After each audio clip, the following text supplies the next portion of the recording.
Assalamualaikum warahmatullahi wabarakatuh. Perkenalkan, saya Intan Mutiara dari kelompok Hak Asasi Manusia. Di sini saya akan menceritakan salah satu pelanggaran HAM, yaitu peristiwa Tanjung Priok. Tanjung Priok merupakan sebuah daerah di Jakarta tempat kapal-kapal berlabuh dan termasuk salah satu daerah miskin dan kumuh.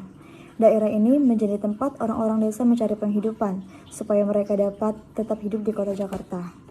Dalam buku Bencana Umat Islam di Indonesia 1990-2000 oleh Irfan S. Awas pada 2002, kerusuhan di Tanjung Priok ini bermula dari cekcok antara bintara pembina desa atau biasa yang disebut Babinsa setempat dengan warga Tanjung Priok pada 7 September 1984. Awalnya Babinsa datang ke musola kecil bernama Musola As-Saada dan memerintahkan untuk mencabut pamflet yang berisikan tulisan mengenai problem yang dihadapi kaum muslimin dan disertai pengumuman tentang jadwal pengajian yang akan datang.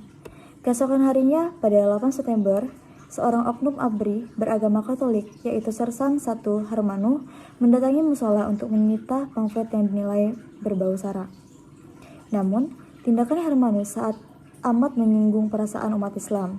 Ia masuk ke dalam masjid tanpa melepas sepatu, menyiram dinding musola dengan air got, bahkan menginjak Al-Quran. Tentu saja, tindakannya termasuk membuat warga marah dan motor Hermanu dibakar.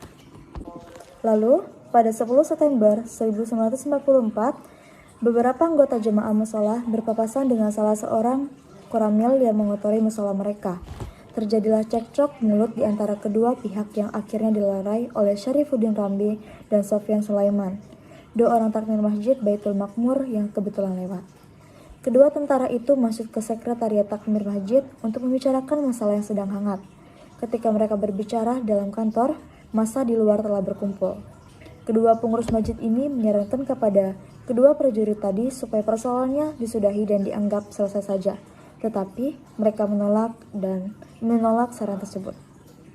Para jemaah yang berada di luar mulai kehilangan kesabaran. Lalu tiba-tiba saja salah seorang dari kerumunan massa menarik sepeda motor salah seorang prajurit yang ternyata seorang marinir, kemudian dibakar.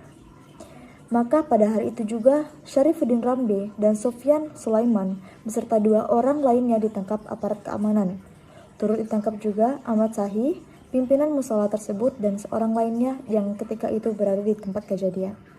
Salah seorang yang ikut membakar motor bernama Muhammad Nur juga ikut ditangkap.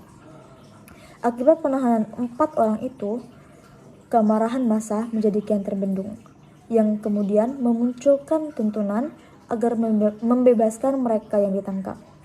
Lalu, pada 12 September tahun 1944, beberapa orang mubalik menyampaikan ceramahnya di tempat terbuka, mengulas berbagai persoalan politik dan sosial, termasuk kasus yang baru saja terjadi.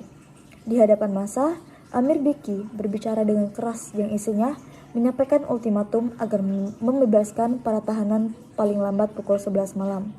Jika tidak, mereka akan mengerahkan massa mengadakan demonstrasi. Saat ceramah telah usai, berkumpullah sekitar 1.500 orang demonstran bergerak menuju kantor polsek dan koramil setempat. Sebelum massa tiba di tempat yang dituju, mereka telah dikepung dari dua arah oleh pasukan bersenjata. Massa demonstran berhadapan dengan tentara yang sudah siaga bertempur. Pada saat sebagian pasukan mulai memblokir jalan protokol, mendadak para demonstran sudah dikepung dari segala penjuru.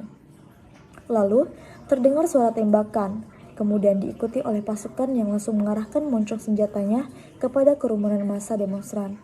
Dari segenap penjuru terdengar suara letusan senjata. Tiba-tiba, ratusan orang demonstran tersungkur berlumuran darah.